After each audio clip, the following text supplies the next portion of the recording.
إنما الخمر والميسر والأنصاب والأزلام رجس من عمل الشيطان فاجتنبوه لعلكم تفلحون. السؤال: ما معنى الميسر؟ وما هو أثر الميسر على الاقتصاد في المجتمع؟ ولماذا قارن الله سبحانه وتعالى خطورة الميسر مع خطورة الخمر؟ للأسف نعيش في زمن كثر فيه الميسر والقمار، وأصبح حتى في هواتفنا من غير أن نشعر. لذلك خصصت حلقة كاملة عن تحريم الميسر. ذكر وموعظة ونور، فيه شفاء للصدور، وشفيعنا يوم النشور. آياته تروي المدى، وصفاته نبع الهدى، نلقى الجنان بحبه، لن تستقيم حياتنا إلا به. سنلتقي اليوم بالعديد من المختصين بعلاج إدمان القمار، والأجمل أنني سأستعرض لكم تجربة شخص دمرت حياته هذه اللعبة. حدثني عن تجربتك المريرة والقاسية في لعب القمار. Kumara mahalle arasında, yani varoş kendi mahallemizin arasında gençlik çağlarımızda masa oyunlarında, yani ufak oyunlarda başladık. Okey, çanak gibi bu kumarlar inişli, çıkışlı, içeri girdik. Masada kavgalar, gürültüler işte vesaire, insanlarla kötü, ailemle, annemle, babamla kötü olduk. Bizi eve almadılar. Biz gittik kumarhanelerde yattık, kalktık. Oradan nemalandık. Tekrar oyunlara başladık. Oradan parayı kazandık. Büyük otellere gittik. Otellerde kumarlara devam ettik. Haliyle uyuşturucu da bunun yanı sıra devam etti. Ama neticede bu illet öyle bir illet ki, yani bundan bir uyuşturucudan daha beter. الله سبحانه وتعالى ما يحرم شيء على الإنسان إلا لحكمة ورحمة فيه، والله عز وجل يريد الخير لكل البشرية ولا يريد لهم الضرر. لذلك الإسلام والقرآن حرم علينا الميسر والقمار. والميسر هو كسب المال بلا تعب، وطريق للغنى الفاحش بيسر، لذلك سمي ميسر. الميسرة مشكلة كبيرة جدا، يعني المقامرة بصورة عامة. هو في البداية يبدأ من هروب من واقع معين، من حالة معينة، قد تكون اجتماعية، تكون اقتصادية. هذا الهروب لواقع آخر جديد يأمل فيه أن يكون غنيا أو يجمع مالا، وهو عارف جيدا بأنه كل المقامرين يعرفون أنه المقامرة لن تمنحهم أن يكونوا أغنياء، لأنه ماكو مقامر مستمر اغتنى. نريد بعض الأمثلة لمواقف حصلت لكم في هذه المؤسسة. So we've had people who've come here to our program where they've come through the door pretty much broken up emotionally, even looking really bad physically as well, where they've been sleeping on the street and basically gambled all their money away. They don't even have no money left for food. Sold pretty much their house as a result of gambling. Sold their car and they couldn't go to work anymore because of gambling. المقامرة صارت جزء من الحياة اليومية للمجتمعات الرأسمالية وغيرها، وهذا يؤدي إلى مآسي كبيرة جدا، لأنه مثل ما قلت لك هو هروب بالبداية. ممكن بالبداية عند الشباب يكون لعب، بعدين يصير هروب من حالة معينة، يصير إلى تعود، والتعود ينتقل إلى إدمان، ولما انتقل إلى إدمان يصير الخروج من عنده حتى إذا أنت ما ترغبه ما تقدر. Doyumsuz olursun. Yani kumarda doyumsuz olursun. Evin, kardeşin, annen, baban hepsi bir tarafa kalır. Bizim kafamızdaki tek düşünce kumar oynamak. Kafana silah da dayasalar o masada bir kumarbaz asla yılmaz. أول وصف وصفه القرآن لهذه اللعبة الميسر بأنه رجس وأنه من عمل الشيطان. لذلك الله سبحانه وتعالى قال فاجتنبوه. حرم الله عز وجل. ثم الآية اللي بعدها الله سبحانه وتعالى يقول: إنما يريد الشيطان أن يوقع بينكم العداوة والبغضاء في الخمر والميسر. الشيطان هدف بهذه اللعبة أن يوقع العداوة والبغضاء بين الأخوة والأصدقاء، وقد أثبت الواقع أن هذه اللعبة كانت سبب لكثير من العداوات والمشاكل التي لا حصر لها. Kumarbaz kısacası bu eklemde 5 tane şartı vardır. 5 parmağında 5'i bir değildir. Kumar, içki, uyuşturucu, çalma, çırpma her şeyi yapabilecek düzeydedir. O karaktere sahiptir.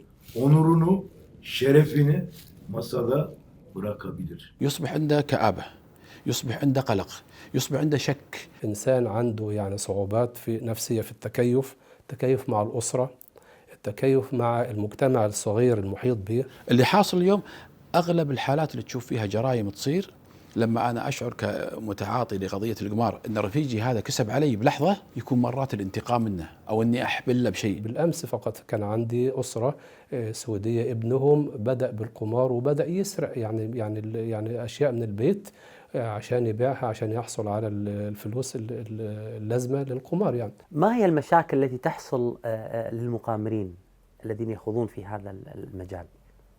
So a lot of people get into gambling because they feel they can get rich quick. They also feel in terms of in a deprived area, there's a lot of poverty in this area and they want to get out of that poverty. So they feel that if they gamble some of their money, that they would basically make a lot more money from it and get rich quite quickly and then maybe start a business or try to get rich quickly.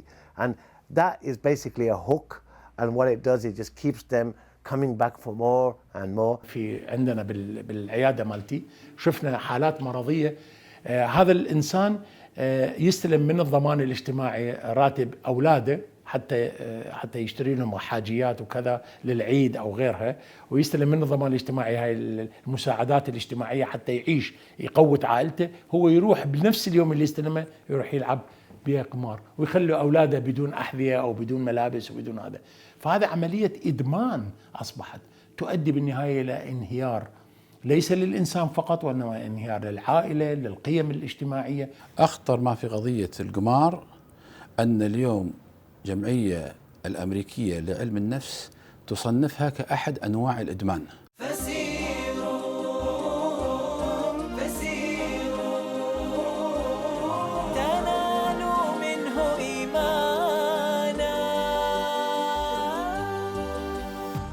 سؤال طرأ على بالي، ممكن هذا السؤال يطري على بالكم: ما سر ارتباط الخمر والميسر في هذه الآية؟ سبحان الله، أثبت العلم الحديث مع الأطباء أن تأثير القمار على العقل كتأثير الخمر على العقل، فهو يغيب العقل، وهو يندرج أيضا تحت قائمة الإدمان ويعالج في جميع المصحات العالمية. لذلك قال الله سبحانه وتعالى: إنما يريد الشيطان أن يوقع بينكم العداوة والبغضاء في الخمر والميسر. سبحان الله. وعنده روح المغامرة دائما يفتقد إلى عنصر التخطيط. وجدوا في دراسة سواها في النيورو سايكولوجي أعتقد في جامعة في روتردام في هولندا، وفي دراسة أخرى نفس الشيء أنا قرأتها في ألمانيا. وجدوا أن عقلية يعني مصدر التفكير عند الرجل المدمن في الخمر وفي القمار وفي الإدمان على حتى الأفلام الخلاعية، كل مؤشرات العقل سبحان الله تصير نفس الشيء. بيعالج في السويد كنوع من أنواع الإدمان الأخرى، نفس العلاجات مع اختلافات بسيطة لأن الأساس النفسي تقريبا واحد. هل يختلف إدمان القمار عن إدمان الكحول والمخدرات؟ وهل يختلفون في كيفية علاجهم؟ The drugs and alcohol is psychological and physical in most cases. But in terms of with gambling addiction, in terms of that's a lot to do with psychological addiction. Annem çok beddua ettiği için en sonunda bir günü kendi kendime karar verdim. Dedim ki ben bu kumarı da oynamayacağım. Gece kalktım, baktım oynamıyorum, duramıyorum. Oynamam lazım, gitmem lazım. Allah'ın izniyle çıktım yola, evden çıktım. Annemin gözyaşlarını gördüm. Oğlum ne olursun gitme. Ne olursun yavrum gitme. Gitme. Vicdanım vicdanıma yenik düştüm, geri döndüm. Çünkü bir annenin gözyaşları çok farklıdır. İnsan kişiliğini kaybediyor. Her şeyini kaybediyor.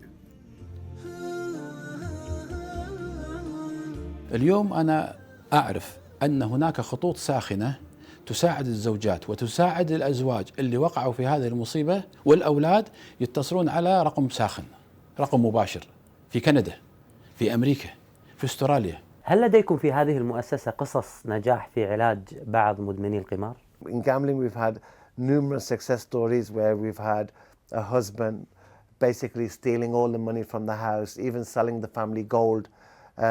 You know, they had their wedding gold, husband and wife, and he stole that from the wife to go and do gambling. And we provided that support for that individual to slowly make him understand that basically what the consequences were for his action, and also make him understand that gambling is an addiction and it's very difficult, just like any other addiction, just to give up. 29 yaşında kararı verdim, tövbe ettim, bir daha o kumarı oynamadım. Namaz kılmaya başladık bilmem ne ve ondan sonra bir daha o illeti elime almadım. في ألمانيا 250,000 إنسان مدمن على القمار. لاحظ معي، مدمن وليس ممارس ويلعب القمار. في استراليا قدروا خسائرهم في 2016 بسبب القمار 12 مليار دولار. سؤالي، وين اللي يطالبون بالمحافظة على المجتمعات؟ ما هي فائدة القمار بالنسبة لاقتصاد الدول؟ أريد جواب لهذا السؤال. الخطر الاجتماعي ليس فقط على الفرد وليس فقط على الأسرة، بل على المجتمع كله. عام 2011 في هولندا دخل مؤسسات اللوتري هذه اللي هي ليها نصيب كان 11 مليار يورو. تصور مجتمع بس يتعامل على جامبلينج اللي هي قضية القمار، شو راح يكون، وين الإنتاجية؟ لسوء هذه اللعبة وقباحتها إنها تبعدنا عن الله سبحانه وتعالى وعن ذكر الله سبحانه وتعالى. في تكملة الآية العظيمة بسبب هذه اللعبة يقول الله عز وجل: ويصدكم عن ذكر الله وعن الصلاة. الله عز وجل ما خلقنا إلا لعبادته، وما خلقت الجن والإنس إلا ليعبدون. وأي شيء يبعدنا عن ذكر الله سبحانه وتعالى الله عز وجل يحرم علينا. لذلك هذه اللعبة ما فيها خير لا في الدنيا ولا في الآخرة. في ختام هذه الآية الله عز وجل يقول: فهل أنتم منتهون؟ كم يهتدي الحيران فيه، والنفس كم حنت إليه، يعلو ولا يعلى عليه. هيا نرتل آيه ونعيش تحت ظلاله، ننسى الهموم بقربه، لن تستقيم حياتنا إلا به. لماذا كل هذا التحريم من الله سبحانه وتعالى؟ لمن المصلحة؟ المصلحة لي ولك ولأولادنا ولمجتمعنا، لأن الله سبحانه وتعالى هو الحفيظ. الحفيظ الذي يحفظ كل عبادة وكل هذا الكون من الخلل والاضطراب، وهو الذي سوف يحفظ كل أعمالك سواء كانت خير أو شر. فالذي حفظ أموالك وحفظ أولادك وحفظ مجتمعك وحفظك بتحريم للقمار والميسر هو الذي سوف يحفظ أعمالك كلها في هذه الدنيا، وسوف تحاسب على كل دينار دفعته في القمار والميسر، وربك على كل شيء حفيظ. سكت الوجود لأن حرفك قال حقا مبينا صادقا برهانا. أنت الحقيقة لا الظنون، تعالى من بالحقيقة أنزل القرآن. وحويت أسرار الوجود، وبك الجمال لك الخلود. يا محكما وإذا العقول تاهت لحكمته تعود. وحويت أسرار الوجود، وبك الجمال لك الخلود يا محكما وإذا العقول تاهت لحكمته تعود. أنا ما بيشعر أن هذا البرنامج هو برنامجي، هذا البرنامج هو برنامجكم. كل واحد فيكم ينوي من الآن أنه يكون داعية لله سبحانه وتعالى ولو بآية. ارسل رسالة أو صورة أو فيديو، وأنا بإذن الله راح أنشر لكم كل هذه المقاطع اللي تكون مناسبة لعظمة هذا الكون، وأنها تكون تتكلم عن حكمة التشريع الإسلامي. ارسل الآن إلى موقع نون ولا تتردد.